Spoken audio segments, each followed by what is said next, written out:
Сәлем достар, қалдарыңыз қалай? Біз бүгін сіздерменен past simple tense, яғни өткен шақ туралы үйренетін боламыз. Бұл жерде біз бірінші past simple'дың бірінші түрі болады. Оны негізі олай бөлмейді, бірақ мен солай бөліп алғанмын. Was, were, яғни болу етістігі. Болу етістігі ол to be формасының өткен шағы, яғни өткенде үйренгеніміздей ол өткен шақтағы факт. To be етістігі дәл сол уақыттағы факт болса, бұл өткен шақтағы факт. Яғни өткен шақта адамның қандай болғандығы, оның не жасағандығы, не болмаса өткен шағында ол кім болғандығы туралы факт. Мысалдарға қарайтын болсақ, мен 2017 жыл экспода болғанмын, мен болдым сол жерде, бұл факт. I was expo in 2017. Мен 2017 жылы экспода болдым, бұл факт мен туралы. Өткен шақтағы факт. Келесі, I was very thin in 2015. Яғни бұл жерде уақыт көрсетіліп тұр. Бұл өткен шақ, және мен болдым. Қандай болдым 2015 жылы? Бойы ұзын, арықша келген едім. Мен қазір енді кішкене толдым, мысалы үшін. Кезген адам уақыт өте келе толады ғой. Арада 7 жыл өтті мысалға деген сияқты. Яғни бұл менің өткен шағым туралы факт. Мен қандай болдым өткен шақта, менің сын есім ғой енді бұл жерде. Қандай екендігімді көрсететін факт. Келесі бұл 3 қыз. Олар бұрындары, өткен шақта ғой енді, өте көңілсіз болды. They were very sad.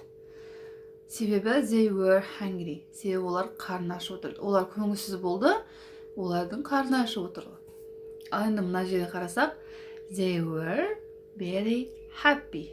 Олар өте бақытты болып отыр. Себебі тамақ жеп алуы мүмкін, сондай бір мысалдармен біз келтіреміз. Бұл жерде тек қана adjective қана қолданылмайды, достар. Бізде noun да қолданылады. Формуласını қараңыздар. Subject plus was, were plus adjective, noun, object. Яғни есімдікке was, were қолданылады да, сын есім, зат есім қосылып толықтауышпен жалғануы мүмкін. Бұл жерде көмекетістік was, were.